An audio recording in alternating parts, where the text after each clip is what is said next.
All right, so I thought I'd discuss another model.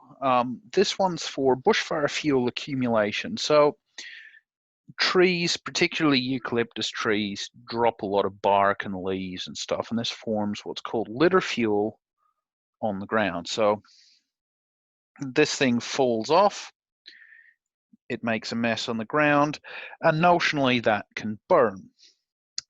However, what happens is that there's some decay process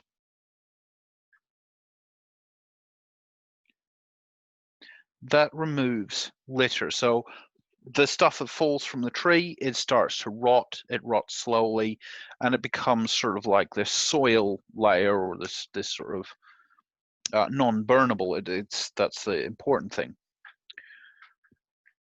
So we've got this contribution from falling material.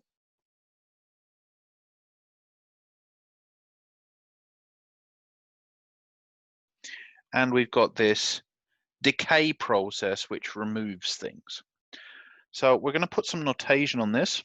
This is called the Olsen model, by the way. It is actually used to try and predict fuel accumulation. It doesn't work very well for various reasons, but it is used. So let just say x of t be the accumulated fuel mass.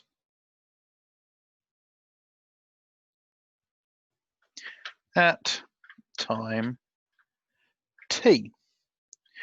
Now, we know, or we hypothesize, that after a fire, that's say time 0,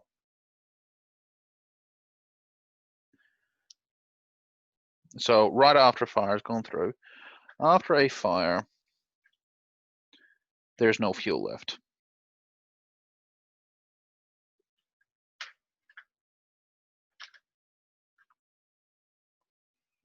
So x naught equals 0.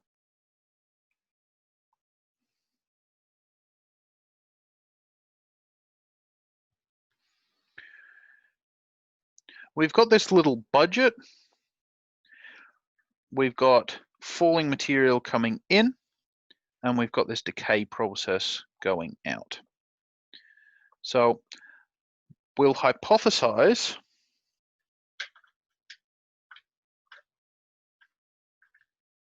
that for a forest with many, many trees, lots of things falling off, we'll hypothesize that in a forest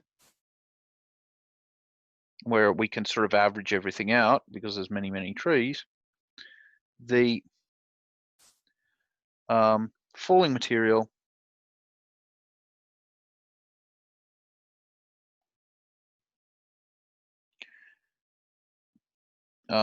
occurs constantly,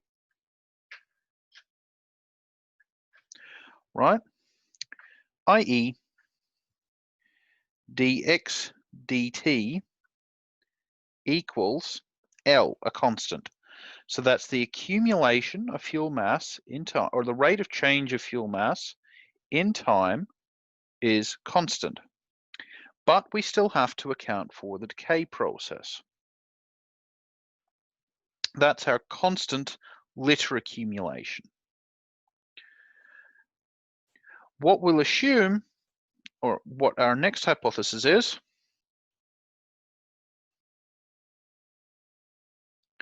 and the litter decays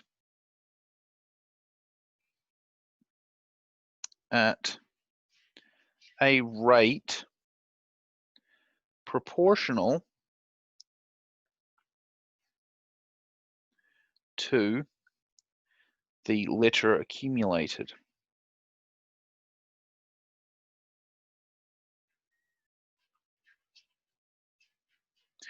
Right, so the litter accumulated, well, that's x at time t. Decays, that means there's a minus sign. the rate is going down.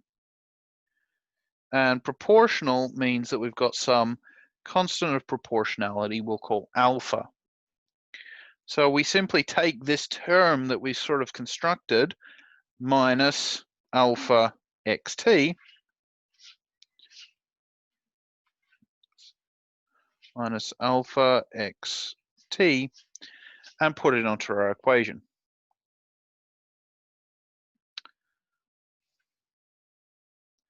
This is called Olsen's equation, and that's the ordinary differential equation model that's used for fuel accumulation.